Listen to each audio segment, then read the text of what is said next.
Beloveds, this space is a church for Daniel, an autism-friendly, virtual oasis for your spirit. I hope we find a new way to do church together, a way that prioritizes people over traditions, a way that celebrates diversity and creativity, and a way that doesn't try to make anyone smaller and quieter. It's a church for my son, Daniel. It's a church for everyone, and it's a church for you. This is a church for Daniel, and our special guest today is David Hayward, better known to a lot of you as the Naked Pastor. So, welcome, David. It's so wonderful to see you again. Thank you. Good to see you too, Natalie. Yeah, totally. So, you and I talked a little bit about this in my first podcast, Dangerous Liberal Lady Preachers. And, some folks have been following you on socials for quite some time, so, Right. but still, I think you have a really powerful origin story. So how did you get into art? How did art become your main focus in your ministry? How did you become the Naked Pastor? Yeah. I First of all, I grew up in a home that my father was an artist on the side. He was a cop full time, but he painted on the side and with oils on board or whatever. And so I grew up in a home where he was always painting and there were originals hanging on the wall.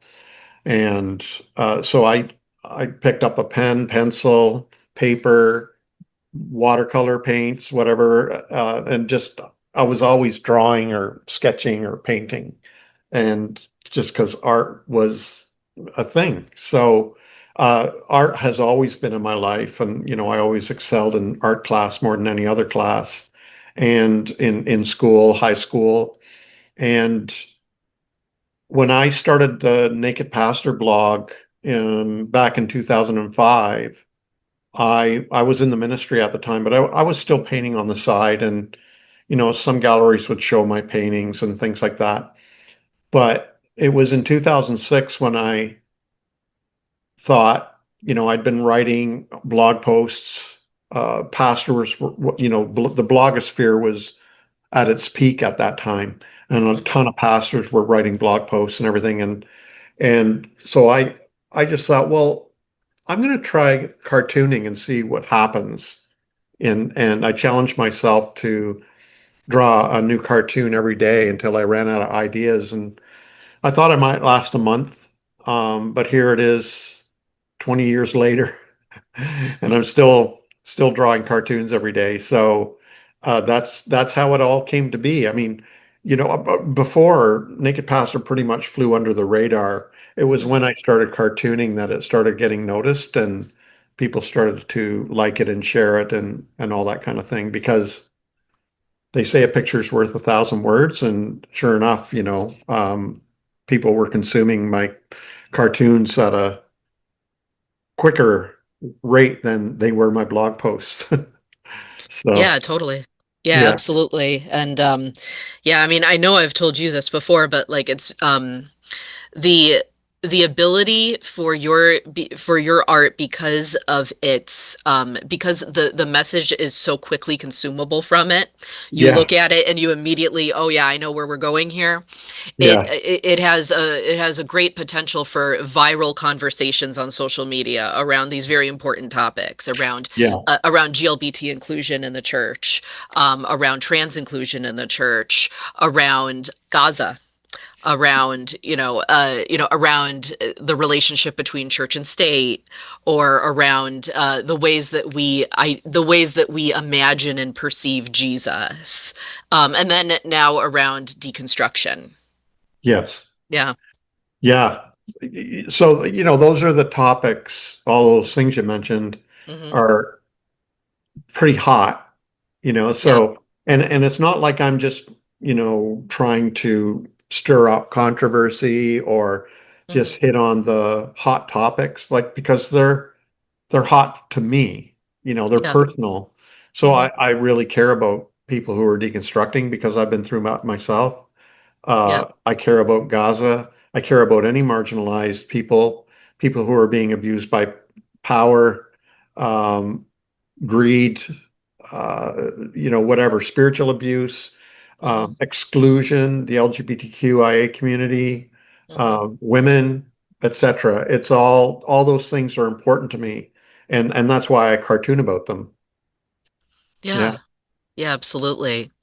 How did the idea of the rainbow sheep motif, which is now a book, yeah. and yes, and which I have, and I was looking at that again on my Kindle this morning. That's Oh, wonderful. cool, cool. That's now you see. So your art at this point is well enough known that if I see some of the shapes, I know it's you before I even see either the Yeah. social media tag or the watermark or anything like that. I know it's you. How did that rainbow sheep come about? You know, I I don't remember really intentionally deciding this was going to be a motif.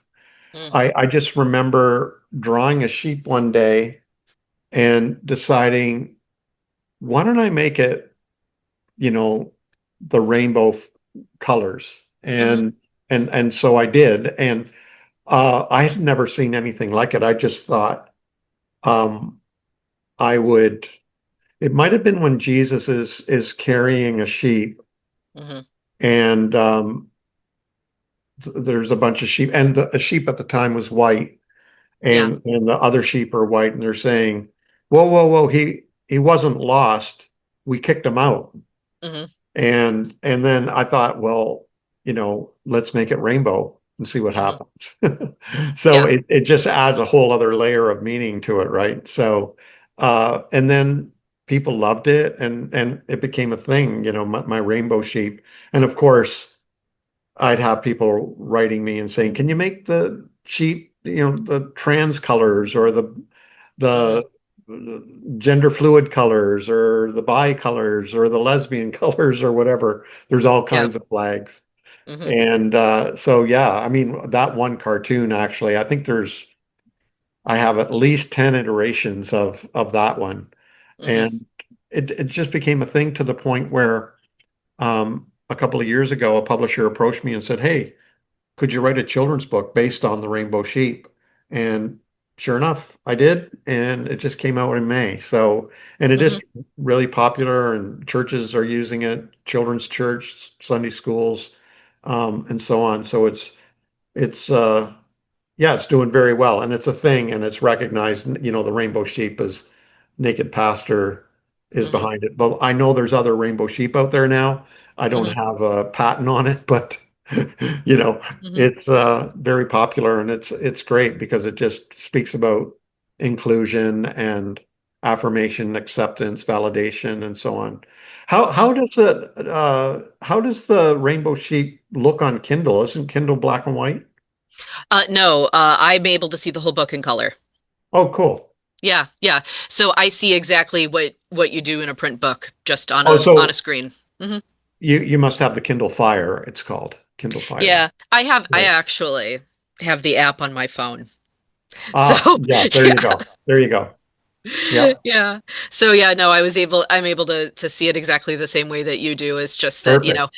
the way that and clearly you're savvy of this in the ways that the ways that you've branched out in your work, but the Mm, way that we consume media changes over time, you know. yes, So absolutely. being able to look at something on your device, makes it more, you get it faster, and if your kids are in front of iPads all day, hey, maybe they'll read. So, you I'm know. so that's such a hot topic for me right Yeah. now. Things have really, really changed. Hmm. Um, I just saw someone being interviewed yesterday, an actor, who she was saying that there's this thing now called second screen, Hmm. being conscious of second screen. And Hollywood has sent out like a memo Yeah. to all the screenwriters and screenplay writers and script writers, for TV shows and movies, that they need to dumb it down, Mm. the script, to describe what's happening Hmm. in the scene, because a lot of people are scrolling on their devices while they're Mm. watching a movie or a TV show, and they're Hmm. missing a bunch. on the TV show, let's say. And so now they're having to include in the script what's actually happening in the show Mm, so that they can, scroll while they can still hear what's going on. So everything's being dumbed down because people can't pay attention to one thing at a time. yeah. And I'm seeing it too in social media where, like, for instance, on Instagram, where let's say I get thousands and thousands of views on one of my cartoons, Hmm. but almost no likes or comments Yeah. because people aren't engaging anymore. They're Yeah. just scrolling. Hmm. And I might have like my cartoon today, there might be 2,000 views, but Hmm. only, 20 likes so Hmm. far. And that's Yeah. because people aren't stopping to interact with it anymore. It's just doom scrolling thing. So it's really concerning. It's really changing the map of what's happening online, but it's also showing what's happening with our minds. It's pretty critical, I think. It absolutely is. It absolutely is. It's very important to find these ways for us individually to slow down and actually engage and interact again. Yeah. Where it, yeah, this is Yeah. it's a crazy time to be alive, and it's a crazy time to have so much access to media and screens, Yeah. good and bad. Yeah. Now, one way though of the slowing down and engaging, and one thing that I wanted to share with you, because I don't think that you've seen this yet. Okay. So I am inspired by your rainbow sheep, Uh-huh. and I created the art for this podcast and for this ministry, inspired by that sheep mode. But I made the autistic sheep. So that's the art I drew for a church for Daniel. Oh, And cool. yeah, and so the rainbow continuum is the symbol that we're using for Yeah. autism, or the most current symbol that we're using to describe autism and neurodiversity. And then, the rainbow, this rainbow continuum, the autistic sheep now is in the arms of Jesus. And this isn't how I usually draw Jesus. I had to, kind of play with what says Jesus about this image for, for the typical person looking at this. So the crown of thorns and, the purple sash for some reason, and we joke about this as Methodists, for some reason everybody thinks that Jesus is a deacon during Lent, you know. But It's funny because I often draw color his sash purple as well. mhm. Interesting. I didn't know that. Yeah, yeah. So for some reason, that's what we all do. But when you see these combination of things together, you see Jesus. Yeah, Now, it's not how I usually draw him, because if I'm doing art for myself, what I'll do is I don't like to give Jesus a human skin color. And I went through a phase where I was drawing sad Jesus a lot. So I was drawing Jesus blue. that's And great. and then I had people asking me, is he cold? Like, what's going on there? But I was drawing mood colors on Jesus. And then somebody else brought up that, like, well, but like the Hindu god Vishnu That's is right. almost always depicted as blue, and there's significant Yeah, parallels between Jesus and Vishnu.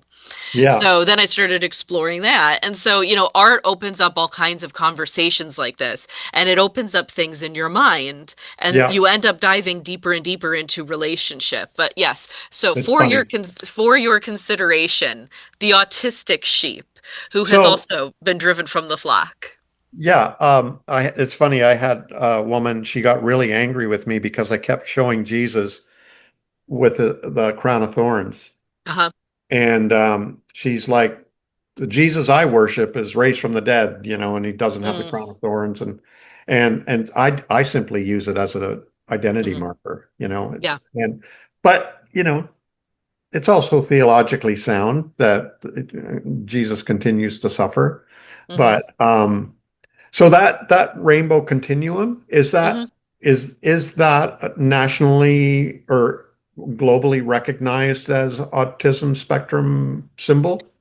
Yes, and increasingly so. So Okay, there's cool. there's a history of symbols for to represent autism, and the older one that we're moving away from is the puzzle piece. Um, Okay, the puzzle piece was coined by non-autistic people to describe what, their perception of what autism looks like. And as a mother of an autistic child, I definitely can see some of the idea that was behind the puzzle piece, because our life as a family and what it is to figure out the needs of your child and how to address them often feels like solving a big jigsaw puzzle. yeah, And maybe parenthood in general, but especially parenthood of a disabled child. right. But the symbol was not devised by autistic people themselves, so there's no ownership within the community, and also there's an implication with the puzzle piece that autistic people need to be solved, that they're Right. a problem, they're a puzzle, and sometimes the symbol was even drawn as like a puzzle with a piece missing, Yeah. and that was really, and that's denigrating. So the idea was to reclaim within the autism community a symbol that they can claim for themselves, and that also that represents something more empowering than the puzzle piece. And so then the rainbow continuum came about, And I yeah, suppose the rainbow colors would speak to diversity and yes, that it's not monolithic. hmm yeah, Okay, yeah, cool. I that like, every mind is different, every mind is beautiful.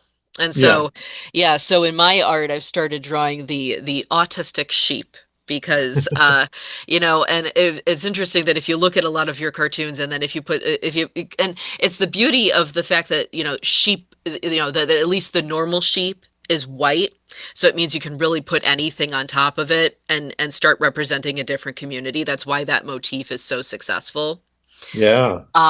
So any pride flag, any different color to represent all kinds of different causes, but also the rainbow continuum to represent So autism. would I be able to draw that, use that symbol on a sheep one day? Oh I yeah, might. please do. That's cool. That's cool. Okay. Yes, yes, please do. Yeah, because I'm looking through. I have some pieces Can of you your hold art that here. cartoon up again? Yes, certainly can. I'm going to take a Certainly screenshot of can. it. Okay. Yeah, Perfect. Thank you. by all means, yes, please do. Um, because yeah, no, it's heightened a conversation in my mind. Um, and Mm, the same, some of the same motifs that you draw with the rainbow sheep have definitely been my experience with raising a neurodivergent child in a church environment. So, like, for example, this one that I found, there we go. Can we see that clearly enough? yep. Yeah. So it's the table of all the white sheep, and then the rainbow sheep is on the outside. And Yeah. yeah, that's been our experience with the autistic sheep in church communities. That it can be the same way, that like, this is what you're supposed to look like in order to sit in the sanctuary, in order to be welcome, and in order Yeah. to pass, in order to fit. And this is you, and you need to change that in order to be welcome to be here, you Right. know? Right. Um, Right. and it's the premise of what I'm doing with this ministry is that, we really need to stop doing that. You shouldn't have to be any one way to fit into a church. It Right. doesn't fit Can with the you love ethic of Jesus. can you hold that up again? Yes, I certainly can. I got to hold that back up again. There we go. Yeah. I'm gonna do that cartoon, but with the autistic sheep. I like it. Yeah, Yeah. I like it. That's Um, cool. and then the idea of, let's see, I have it in here. I think I do. Maybe I don't. But oh, there we go. So this panel that you do, it's a four-panel cartoon of the Right. be Yes. patient, we're working on it, with the rainbow Yeah. sheep outside, and Yeah. all the rest of the sheep are welcome inside the pen, inside the gate. They're all there, they're all welcome, they're all safe. So clearly they're fine. you know. Yeah. Yeah. But the rainbow sheep is still stuck outside, and this is Yeah. what, this is what we have done. It's what we have done with GLBT people in the church, for decades and decades and decades. In the United Methodist Church, we came to an absolute breaking point over, Yeah. and ended up schisming. And so now we Yeah. have the United Methodist Church and the Global Methodist Church. Right. And and told queer folks for years, after we first added discriminatory language to our Book of Discipline in 1972, that well, but we're working on it. And I know that like, your experiences are your experiences, but man, you've just got to wait, because our ideas of like propriety in the church, and our desire to not make people mad, especially specific benefactors, families will Yeah. leave the church over this, and that you just got to wait with your needs over there. We kept folks waiting for over Yeah. 50 years Yeah. before we finally struck that discriminatory language from our Book of Discipline. And that Yeah. was an entire life cycle for a lot of people. Yeah. Um, you know, and that can really be applied to, a number of different social situations, the social sins that we've committed in the church, where Yeah. we've excluded people and then started relegating the work of inclusion to things like committees. We love making committees in the church. We have made an inclusion committee for you. We meet Yeah. once a month and we bring a casserole, and the work of justice is dependent upon that casserole. I Yeah. don't think that's the best way to bring about change, but Yeah. it's the tried and true way that we go to first as a church. Yeah. Yeah. Yeah. Oh, I know. I've been there, done that. Hmm. Got the t-shirt. Oh, there's t-shirts. I didn't get a t-shirt. Yeah. Oh, Funny. what are Yeah, your I served the church for 30 years as a pastor. Yeah, And yeah. I when I left the ministry finally in 2010, um, I I was aware that the denomination I was a part of was entering into a phase where it was going to have to deal with the LGBTQ Hmm. reality. And I'm glad I left when I did, because they started saying, we're going to meet and talk about it. And Hmm. I knew exactly what that meant. It's Yeah. code for, we're going to make it look like we struggled over this, but Hmm. in the end, we're going to decide in Hmm. favor of the status quo. And, you Hmm. know, and sure enough, years later, the denomination chose to not be affirming. Hmm. And I was glad I wasn't there for that. Yeah. Well, it's this cartoon right here. Oh yeah, The all sheep matter while one sheep is dangling over the edge of a cliff. yeah, Yeah. Um, yeah, yeah. You pulled up some oldies but goodies. You not yes. that those cartoons have all you might hope that they would be well received, but there's a lot of people who really get angry over those things, Hmm. like the sheep waiting, Hmm. the four panel one, Yeah. or the sheep that can't get near the trough, Hmm. the feeding trough, or like that one, the lost sheep, Hmm. and just the amount of anger that they arouse in some people is alarming to me, even to Hmm. this day. It still shocks me when I meet hatred face to face. It's really ugly, and it always catches me off guard. You'd think by now I'd be used to it, but I'm not. Uh, the the level of cruelty of shown towards other people because they're different, I find quite alarming. Yeah. I do too. I do too. And the thing that uh, even the language of inclusion for me is wrong. It's not good enough, because it still centers the people who are considered normal, that they will include or Hmm. allow or permit It's still centering those who have the power Hmm. and who are sort of normal. In case people are just listening, I'm saying normal in Yeah. air Hmm. quotes. Uh, and we need to change our language because we need to decenter ourselves, Hmm. and those in power need to decenter themselves. And one of my most offensive cartoons is a two-panel one where rainbow sheep uh, is coming into a church, and they're all white sheep in the church, and Jesus is there. And one of the white sheep says to the rainbow sheep, "I'm sorry you're not welcome here." And then it shows Jesus walking away Yeah. with the rainbow sheep. And then the white sheep are where'd Jesus go? Hmm. That's really upsetting for people who are centering themselves Yeah. because for them, it's okay to exclude somebody. But as soon as they're excluded, all hell breaks loose, Hmm. right?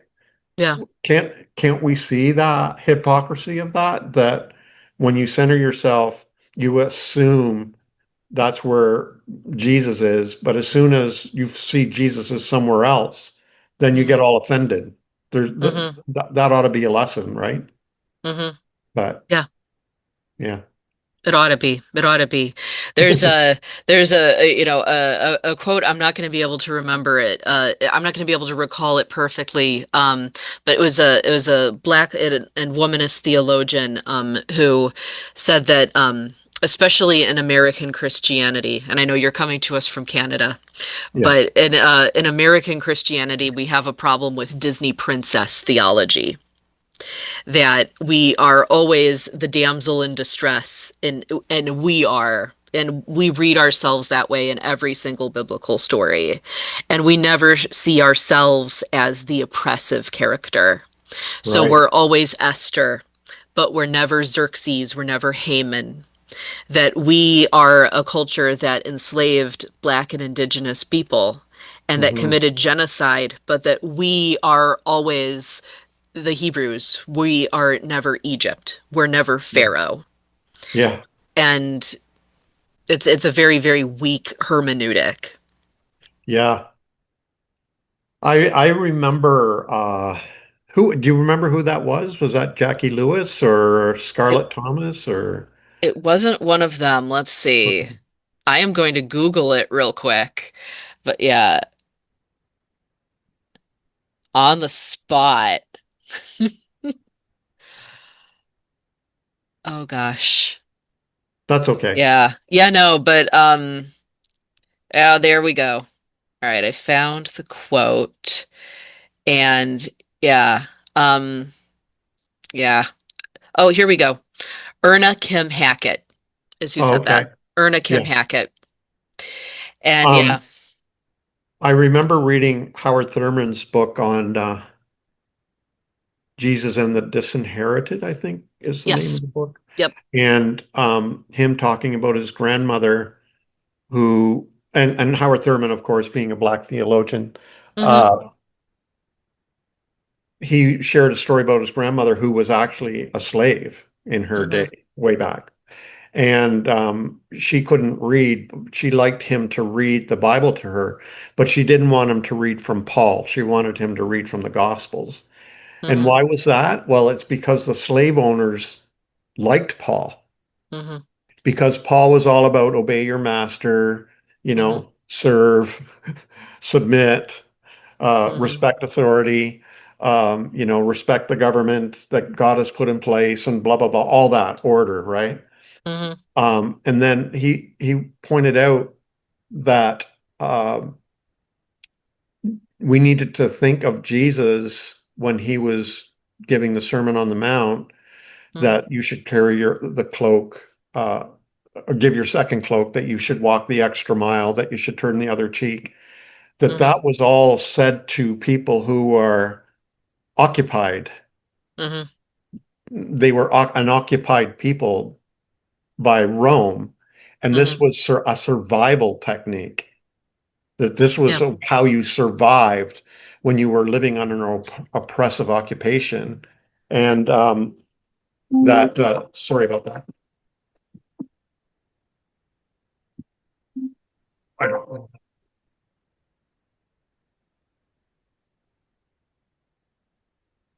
Okay, sorry about that. No worries. Uh, I'll start that again in case you edit that out. When Jesus was giving the Sermon on the Mount, Howard Thurman said that we Hmm. need to think of that Jesus was speaking to an oppressed, occupied people, so that when Hmm. you walk the extra mile, you turn your other cheek, you give your extra cloak. They were survival techniques, Hmm. just to keep yourself alive, right? And so Yeah. it was interesting, like Howard Thurman's grandmother, a black slave, Hmm.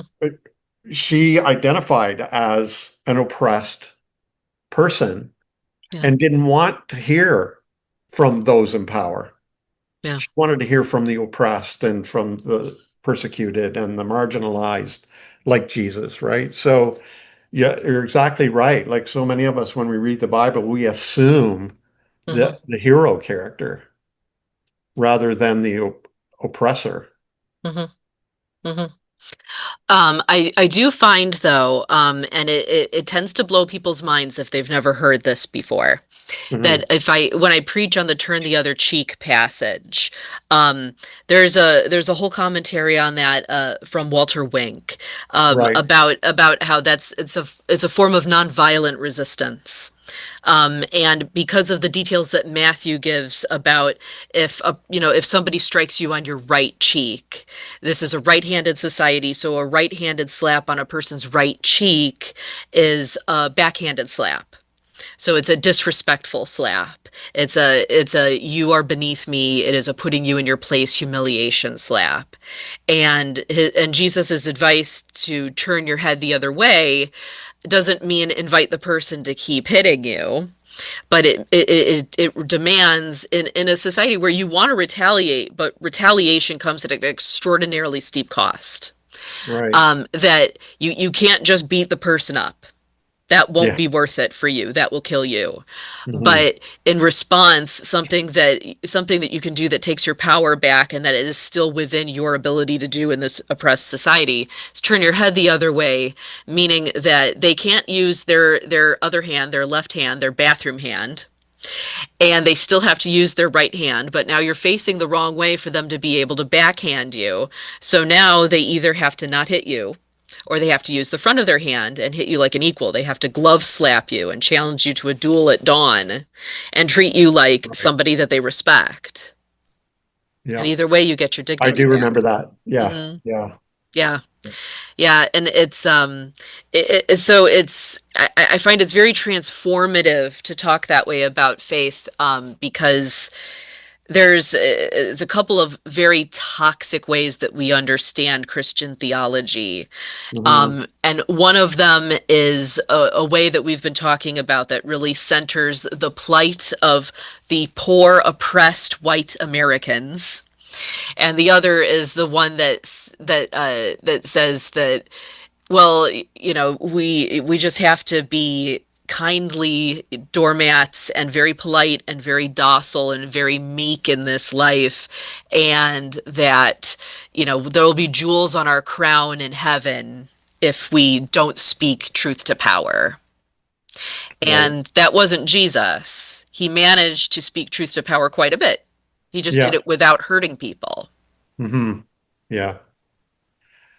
Yeah, I like that. And, yeah, I'm up in Canada. Hmm. I'm an hour away from the border. Um, I I can't go near there. Hmm. I've had some invitations, but I can't come down there right now just because of the state of affairs. And um, if they do want to check my social media, I would be in real trouble, and I don't want to get banned. Hmm. But it's I was happy to see that with the No Kings March that there were no arrests. It was very, very Hmm. peaceful. Hmm. And I I really, except for MAGA people who were Hmm. protesting the protest. Yeah. But I think it works. I hope it works in the long Hmm. run. You know what I mean? It Yeah. This nonviolent resistance has a very lustrous history in the US, right? and Hmm. via Gandhi, etc., and ML King Jr. But it's I'm hoping it'll have the same powerful effect that it's had in the past. Yeah. Yeah. I hope so too. I went to one of the No Kings protests here Oh, in cool. Rochester, Oh, and it cool. was it was a wonderful experience. It was very cross sectional across all kinds of different causes that we brought together. It was intergenerational. I had my Yeah. kids there with me, my two older children, Yeah. and there were people there that showed up with megaphones, and they were inviting people to yell whatever kind of protest chant they wanted into the megaphones, and they were even allowing children to do it, which is risky, but it's empowering, to give that kind of trust to children to, because, Yeah, that's yeah, cool. yeah, they might, they might say something inappropriate just to amuse themselves, but they'll also say something very prophetic, and children have a gift of being able to do that. They haven't learned how to hold that back the way that grown-ups have for the sake of That's right. politeness and for the sake of, well, people won't like that, and how will it make me look, and Yeah. you know Yeah. so it was very empowering to see things that way, because there were so many pieces of that it was like, this is what we need to harness. We need to put this in a bottle, and then we need to bring this back to church on Sunday and teach folks some of these same lessons, that you can have the kids speak into the megaphone and proclaim their prophetic word. You can have fun. You can be you could be, you can have this little rebellious spirit that doesn't in any way put you at odds with Jesus. Quite the Right. opposite. Yeah. You're really harnessing into the love ethic of Jesus in so doing. And then on top of that, all of those inflatable costumes. I don't know if you saw the news coverage, Oh, but yeah. we saw some fun ones. I think we need to wear those to church sometimes. If nothing else, it would liven things up. It's yeah, I really enjoyed seeing that, and it just so shows the ridiculousness of some people trying to escalate Hmm. a situation, right? To justify their own abuse of power, Hmm. and that it wasn't working, and Yeah. just how ridiculous it looked. So, that's what we're seeing up here anyway, Hmm. Hmm. up Yeah. here in And Canada. I But mean, I, this thing yeah, is, I'm in Canada, but there's there are people up here who aspire to be, they call them maple magas because maple yeah. leaf is Canada's symbol.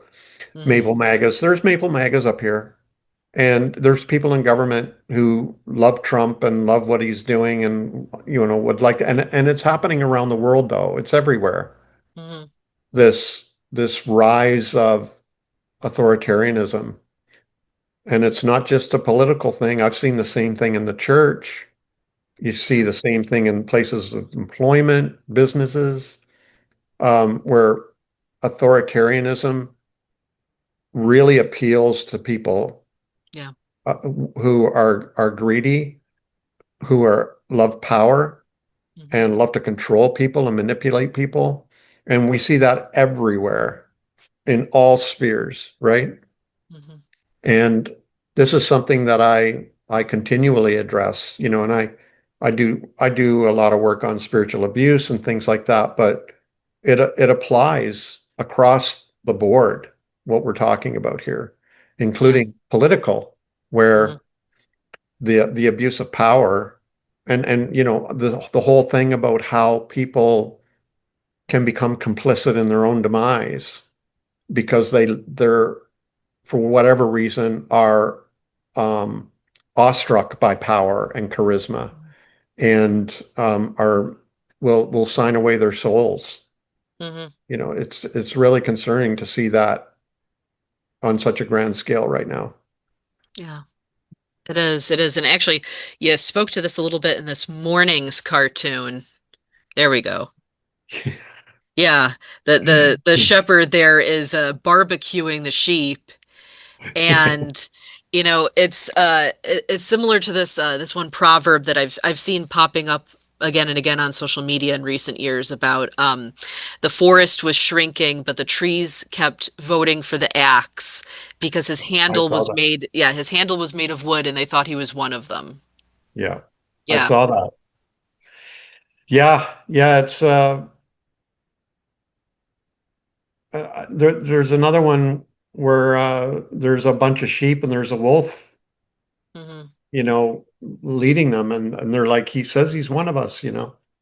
and just how easily they capitulate to that kind of. I've seen it, Yeah. I've seen it. I've been there. I've been in uh, spiritual community situations where it's very cultish. Hmm. And like I said, I've seen it happen in business. I've Hmm. seen it happen in church. I've seen it happen in politics. I've seen it happen in families, right? Any system uh, can fall prey to that kind of abuse of power, Hmm. and where everyone plays along Hmm. Yeah. to not upset the status quo. Yeah. And the thing that seems to make people the most vulnerable to that, the element that we really, I think, socially we need to talk about more is fear. Hmm.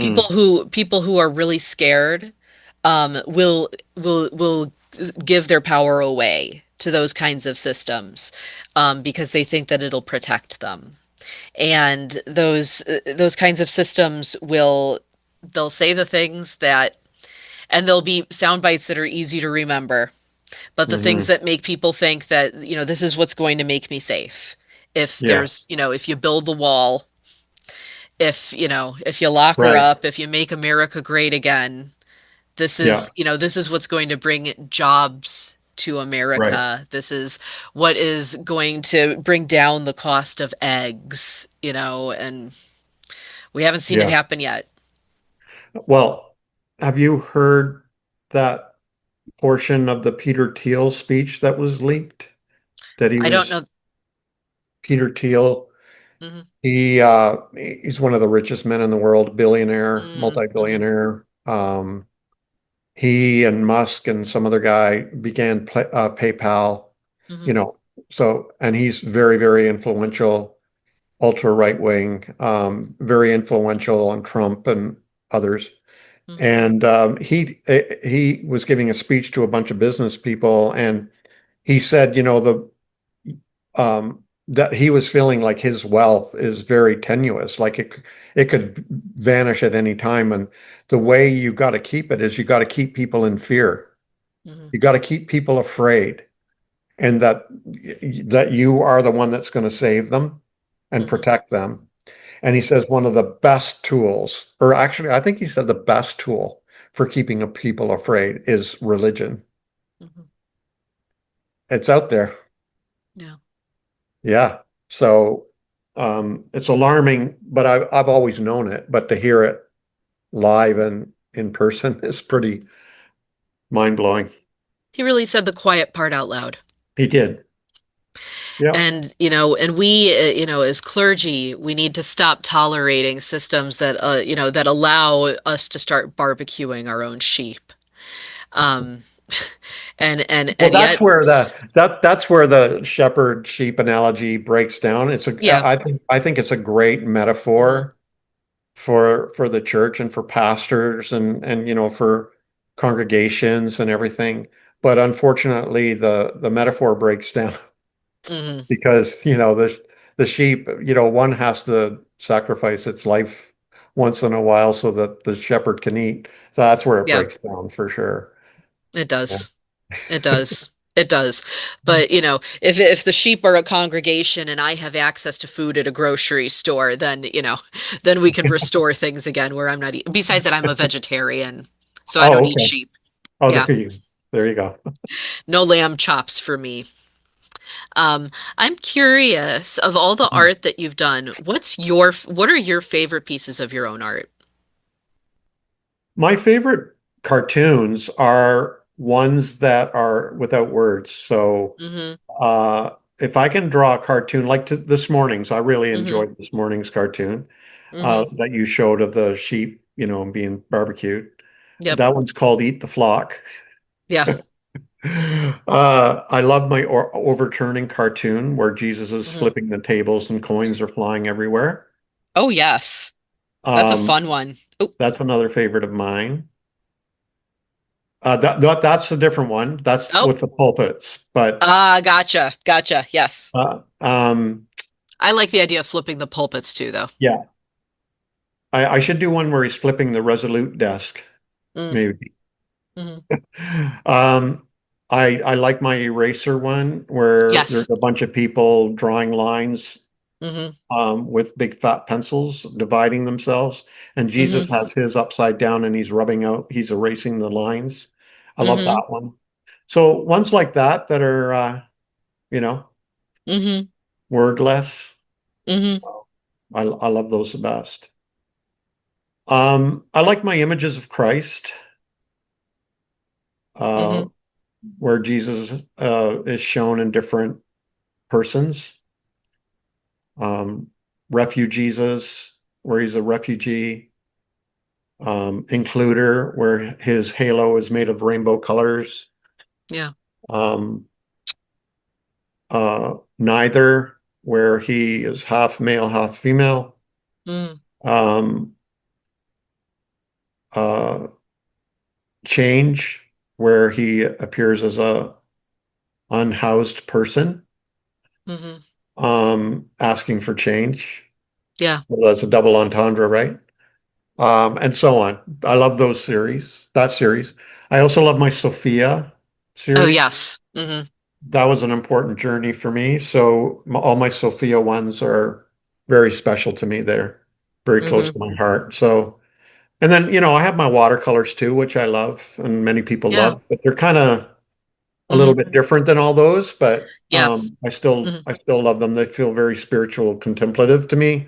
So Hmm. I have a controversial side. Those are my cartoons. And then a contemplative side. Those are my watercolors. So And then you bring them together. And then I you have try to, something. yeah. Yeah. This is the eraser one for Yeah. anybody because this one is very, very, very naked pastor of you. Yeah. Yeah. Um, oh, another one that I saw that I really loved, especially as a woman in the minister, is this one. Oh, yeah. Yeah. Yeah, this is what a big entryway we make into leadership in the church for men, especially for Yeah. white cis hetero men, Yeah. native born, just walk right in. Yeah. Women, you have to fit through the cutout, and uh, I've held the belief too, and it's been my experience that the image I use for myself is shoes. That men going into the ministry, whites, native born cis hetero men going into the ministry, especially, young, attractive men with a nice voice at the microphone, when they express a call to the ministry, they're given like a really cushy pair of Nikes. And they're told, hey, go run in these. Hey, are they good enough for you? Do you need some better socks? Are these nice and cozy for your little run? Okay, Yeah. go do it. And then with women, we don't get the pair of the Nike running shoes, but we're also told to go running. Instead, we're given a pair of like really strappy high stiletto heels. And then we're told, okay, well, you wanted to do this, so go do it. Go do Yeah. it. You asked for this. And then Yeah. as soon as we fall, which is inevitable, because if you're going to be running in stilettos, that is going to happen, we're told, well, you asked for this. I mean, maybe women just don't have what it takes to do this. Maybe you You should know, just go home and take care of your kids. Now, mind you, when I'm running after my kids, I'm also not wearing strappy stilettos. I'm yeah. wearing running shoes. Um, Yeah. but but it's this, this image that I've had that, well, if you give us the same advantage, if you give us the same resources to start with, Yeah. I think you'd see how fast and how powerful we are, Yeah. you know? I saw a video on TikTok yesterday, I think it was, where a young woman was sharing. Says, I'm dating this guy, and says we went out last night and we were just talking, and he said, "Yeah, I think I'm gonna get my laundry done. It costs 200 a month, but they come pick it up and they do the laundry and they bring it back and everything like that. She says, "Yeah." She said, I'm thinking of doing the same thing." And he says, "What? Excuse me?" He says, "Yeah, I'm thinking of doing the same thing actually. It's worth it. $200 a month to get all my laundry done and everything." He says, "You mean you're not domesticated like that?" Hmm. So I'm like, "Run, run, girl. Hmm. Run now."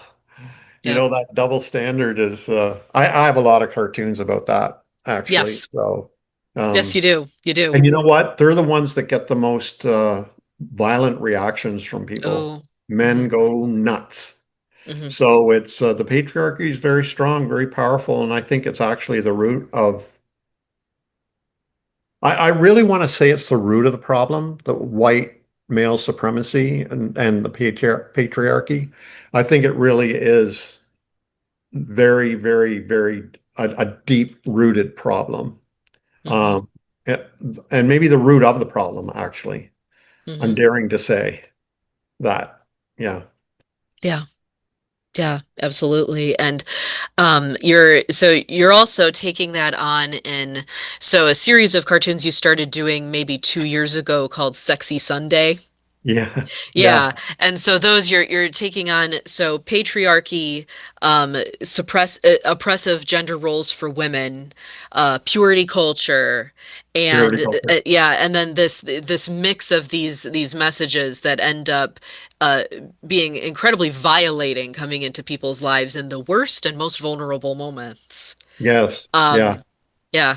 Yeah. The Sexy Sunday, I started those, like you said, a couple of years ago. Hmm.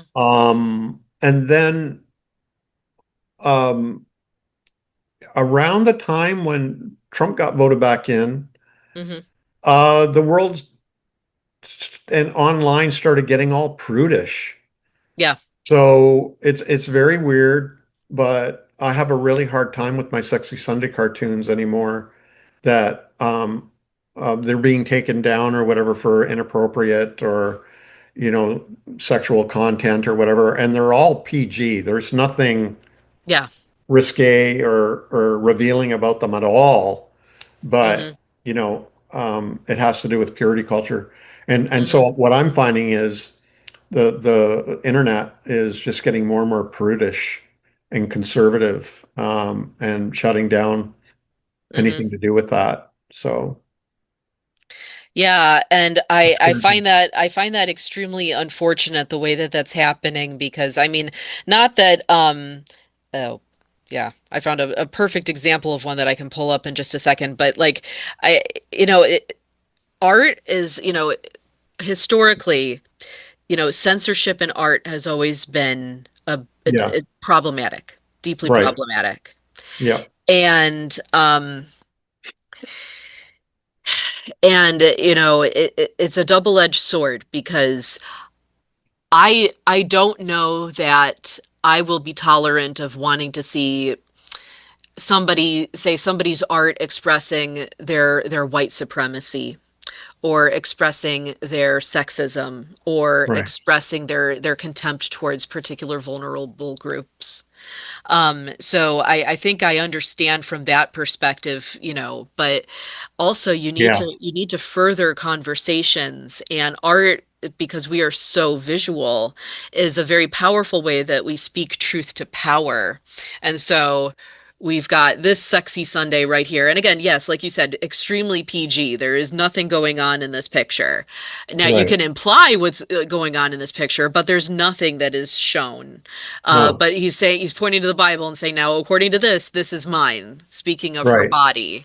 right. Um, and this, I think you're hitting the right nerve when you find that you're being kind of blocked and censored and canceled. Yeah. But it's become ridiculous. Like one of my favorite cartoons too is my Left Behind cartoon where Hmm. it shows an arrow pointing to a left cheek of somebody of a butt, Yes. but it's very Yes. cartoony Yeah. and very PG, Hmm. and it says Left Behind pointing to the left cheek. Hmm.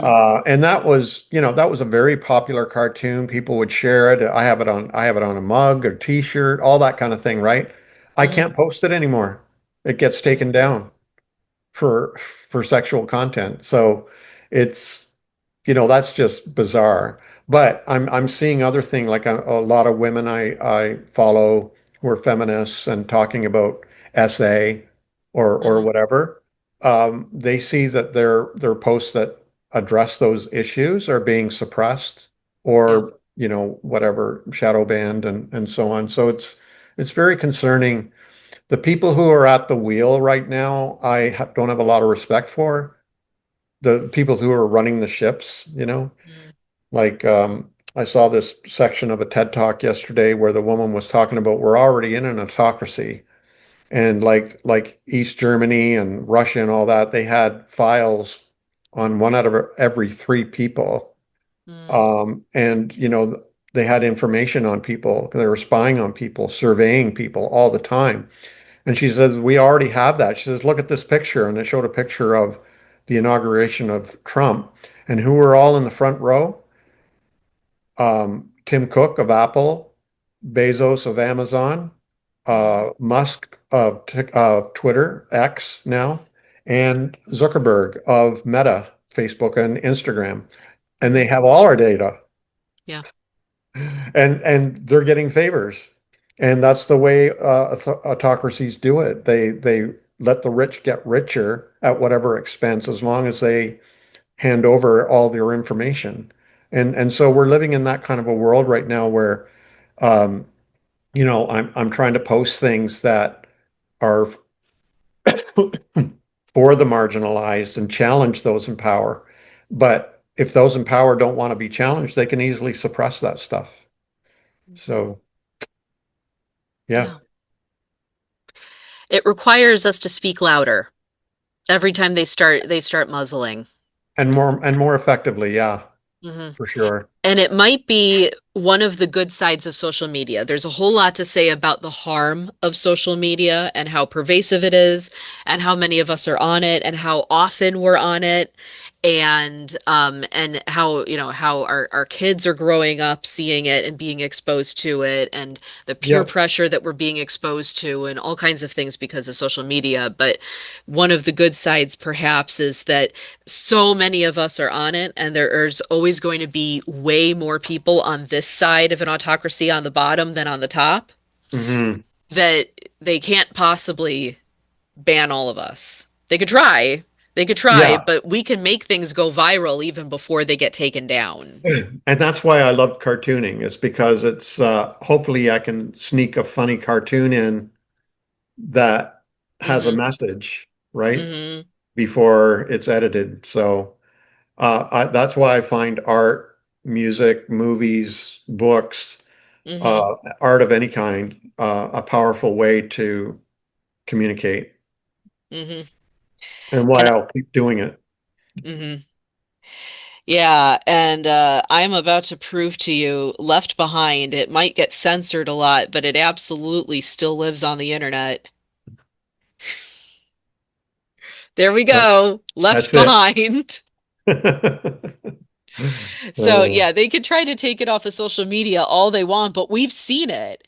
That's yeah, the you've other seen it. very powerful thing about art, is that you Yeah, can't unsee it. no, They can block it all they want, but you also have a significant following. So that's right. you can post Left Behind, and they get, and Facebook can take it down 5 minutes later, but if it's or Instagram or what have you, but if it's been up there for 5 minutes, that's a lot of us that got to see it, Yeah, you know yeah, and you can keep, for things like art, you can keep that information in your head. Now that you've seen it, your mind's eye is going to remember it, that's right. and you can still do with it and carry it into the world now that the message has been sent.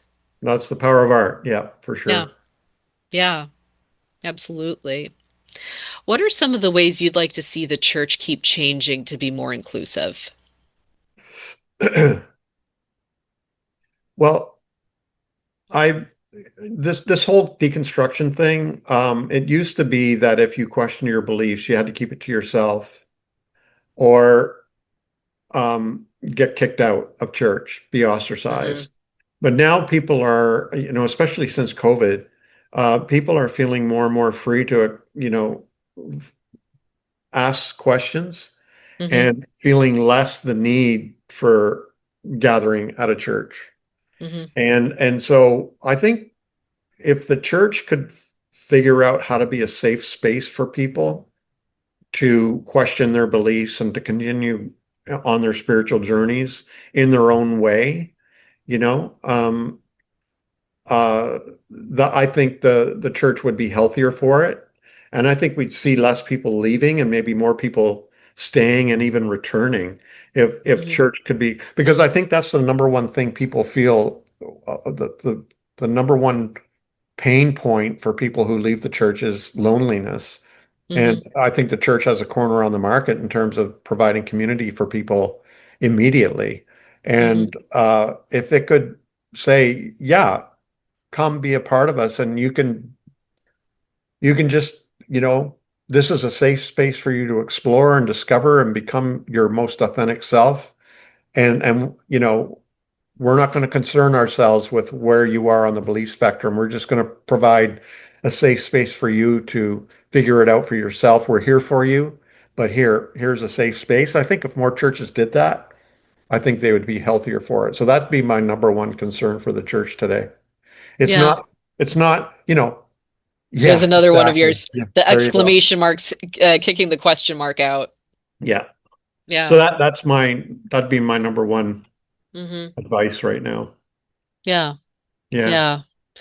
And in my life, so I've had to open the windows of what does exploration and spirituality look like, because I'm a thinker.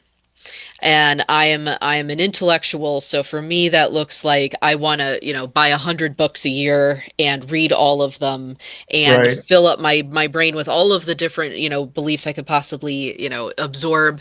And then I want to look at lots of art like yours, and I want to engage lots of spiritual conversations. I want to talk to people. Mhm. But I look at this also through the eyes of my kids. I'm very, drawn as a, mom of three young children, that Right. um the biggest obstacle to their belonging in church right now is just the idea that, the grown-ups are the ones who are supposed to be there, and the kids are really outsiders, and they have to learn how to be little grown-ups. Right. And I think we should be flipping that script. Yeah. I would like to see the kids showing us what we do, and then the grown-ups following them. Yeah. And, I would center more exploration, especially sensory play, sensory exploration. I've discovered over the years that there's a lot of things in sanctuaries that we put up there visually because we want people to see it, but then if you get too close to it, um, then it ruffles a whole lot of feathers. So there are things that can never be touched, and if they can never be Right. touched, they can never be engaged. They can never be Right. questioned. Right. So, anecdotally, in one church I was serving, I discovered that there was a Bible in the sanctuary that no one is ever allowed to touch. And I discovered no one's allowed to touch it because my son tried to touch it. And I saw the Oh. reaction when he tried to touch it. And then I discovered, wait a minute, if we can't touch it, how are we supposed to read it? So these Yeah. rabbit holes that your kids end up uncovering, they take you Yeah. right to Alice in Wonderland spiritually. And Yeah. that's where we need to be. Yeah. Yeah. I hear you for sure. I love Hmm. that. Hmm. Yeah. Totally. So, David, one closing question that I've loved since I've been in podcasting is, if you could tell the world one thing about God, what would it be?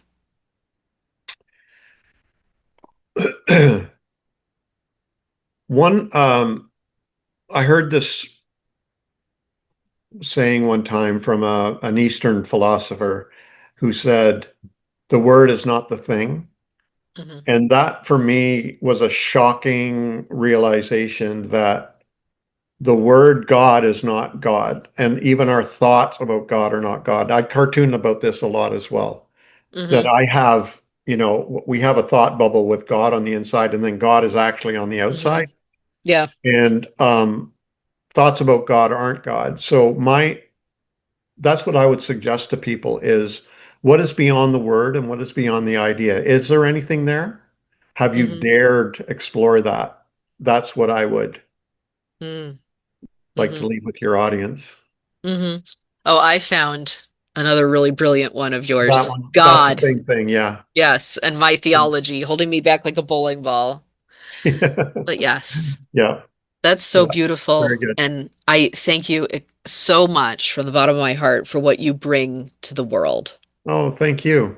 I It's appreciate that. it is the prophetic work. It is what Walter Brueggemann would have called the prophetic imagination. Love Walter. Yeah. Yes. And you are invigorating that in all of us so that we don't forget it, even in a world where we're double screening and spending all our time buried in our phones and scrolling, you're making sure that we see something important while we scroll. I hope so. I Yeah. appreciate that. Thank you. And bringing the church to a different space. Thank you. So yeah, David, thank you so much. A Church for Daniel is produced with love by the Reverend Natalie Bowerman. You can follow us on social media on Instagram and on Facebook. Blessings on your way.